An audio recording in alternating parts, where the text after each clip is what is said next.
permintaan dari tim kreatif. Dulu juga pernah Nyai Loro Gitul yang cerita itu. Yes. Cuman ada beberapa yang tidak boleh saya ceritakan. Cuma yang pasti di sini kalau misalkan memang harus bikin film yang seperti itu harus real. Misalkan dari bunga melatinya, dari apa namanya? Bunga katil. Bukan, kita misalkan mau syuting film itu kan ada kayak Sajen.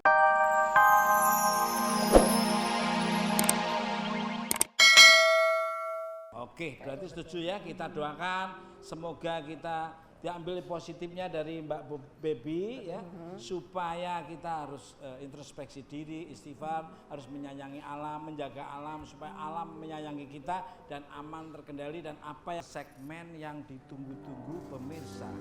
Segmen ini adalah segmen kisah nyata yang tiap orang mesti ada cerita-cerita yang berbeda. Seperti apa segmen kisah nyata ini? Pastinya hal-hal misteri yang pernah dialami oleh para bintang tamu. Kita tanya dulu dari Mbak Dewi Persik ini. coba kalau dari Ibu Meggy Dias dulu. Oke, mungkin dari Mungkin ketemu sama siapa gitu. Alam gaib. ini Meggy mungkin di rumahnya atau di mana di kejadian apa yang pernah Meggy alami yang sampai sekarang teringit terus. Nah, waktu itu pas kita show di Semarang tuh. Kamu ketawa ngelecehin saya berarti. Sebenarnya cerita ini mengingatkan Mas Terus. Tukul tentang memori-memori yang pernah mereka lalui bersama. Enggak Mas, enggak maksud ke situ ya. Ini beneran Pengalaman pas horor Meggy di Semarang tuh Kak Vega. Jadi aku tuh dapat hotel yang kamarnya tuh tusuk sate gitu. Waktu pas masuk, Ini waktu cerita pas serem masuk jangan tuh cengengesan. emang udah senyap banget karena tuh atapnya tuh kayak apa sih kayak rendah gitu.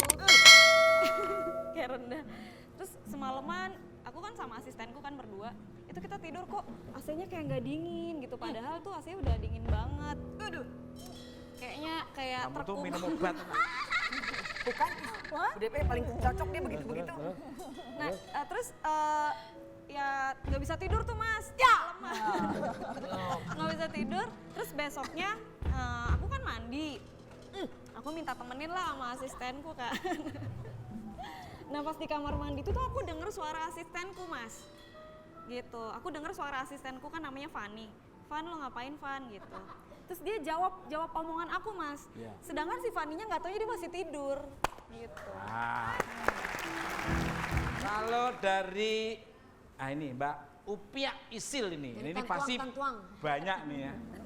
Ini mungkin punya cerita kisah nyata yang mungkin bisa di-sharekan ke pemirsa, silakan Mbak. Kalau di Padang tuh kan suka kayak apa? Palasik ya? Ya, monggo Mbak. Ya kan dulu nyanyi ninggalin rumah merantau dari umur 13 tahun. Di umur 15 tahun Upia merantaunya ke Danau Meninjau. Nah di sana Upia cari kos-kosan. Tahu-tahu Upia nggak tahu kalau itu kos-kosan kenapa kamarnya banyak yang kosong, banyak yang udah pindah. Tapi karena Upia kecapean, kebetulan Upia selesai nyanyi jam 2, baru mau menjamin mata pakai selimut seperti kain panjang.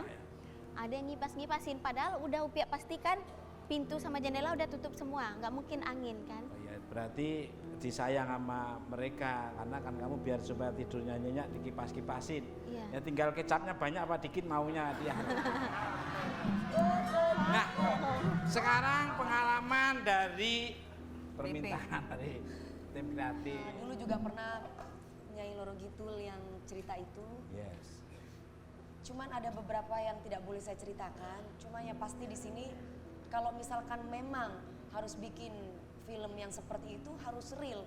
Misalkan dari bunga melatinya, dari apa namanya? Bunga katil. Bukan, kita misalkan mau syuting film itu kan ada Sesajennya. kayak Sajen. Sajen. Ritual. Ya. Tapi tidak boleh di depan umum.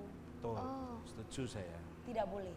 Jadi kalau itu nanti bahaya buat diri kita sendiri. Setuju, Jadi maaf kalau ngomong tuh azabnya itu kena ke diri sendiri gitu. Jadi segala sesuatu yang namanya ritual itu harus rahasia atau sembunyi-sembunyi. Betul, setuju. Itu yang benar. Betul. Dan selama ini saya kalau misalkan ada izin-izin seperti itu dan misalkan mimpi nih Mas. Jadi kita memang kalau misalkan dalam keadaan sadar itu tidak mungkin didatengin sesuatu. Jadi pasti antara sadar dan tidak. Rep-rep lah ya. Iya, jadi misalkan pun kayak nyawa kita kayak dibawa, loh aku tuh nggak meninggal tapi ada di sini, tapi kita aku ada di sini loh kok, tapi kita nggak bisa sentuh. Lah kita bertemu dengan orang itu misalkan. Jadi banyak petua, banyak omongan. Jadi kita petua-petua itu tidak boleh disampaikan ke umum, tidak boleh. Jadi semua ada etikanya. Jadi mungkin hanya sebatas jadi kalau bangun-bangun badan kita kayak merasa capek, kayak gimana, kayak ada sesuatu nggak enak dalam Ninggalin diri. jasad sebentar. Oke. Mbak Baby Jenar ini. Oke. Ini pastinya banyak nih ya. Yang paling menyeramkan apa Mbak? Gini Mas Tukul, pernah pada suatu saat saya pergi ke daerah Pulau Jawa tuh ya, di sekitar Blora tuh Mas. Kita nih tengah malam nih, mobil jalan, set. Tiba-tiba itu saya lihat dari atas pohon ya, kayak pohon randu atau semacam pohon Randu, kayaknya beringin randu, gitu ya. ya. Itu kayak ada suatu benda gitu loh Mas Tukul. Duh, jatuh bentuknya warna hitam ya, kayak kepala. Gundul pecengis. Nah, itu. Nah, itu ada tuh Mas. Dan saya memang benar-benar ngelihat gitu. Jadi dia jatuh dari atas pohon, ngeglundung di jalan raya gitu. Nah, itu masih glinding. Iya. Tepat pas di depan mobil saya, ya itu.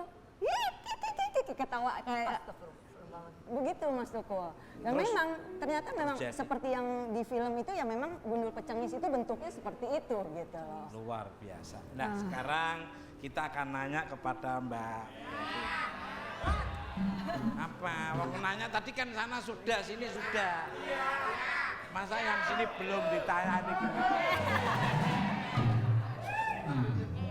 Tadi bintang tamu lain lo nggak samperin Mas, Apanya? giliran Nah, cak kan dikit deket, disamperin. ini kan jauh. Kalau bisa lihat yang tuweng dikit. Pernah terjadi pengalaman misteri apa nih Mbak Popi ini yang bener ya, nyata real ya? Jadi saya pernah melihat, seakan-akan melihat Tukul. Enggak, cerita bener. Ya tuyul. Cerita nanti tak gigit loh kamu loh. Jangan, itu lebih serem Mas. Ah, iya. Tuyul. Serem banget. Seakan-akan melihat tuyul. Oh. Ketika waktu tidur, kemudian seakan-akan mimpi mereka lagi main gitu. Ada yang ketawa-ketawa. Karena memang waktu itu rumah Popi sebelahnya itu kosong. Popi tinggal di kamar 2, lantai atas gitu ya. Ternyata sebelah itu kosong. Kemudian Popi tidur, memang udah pagi sekitar jam 3 gitu ya, jam 4 gitu. Terus rame banget, hihi, main-main gitu, seperti orang main, Banyak. lagi main, banyak banget tuyulnya.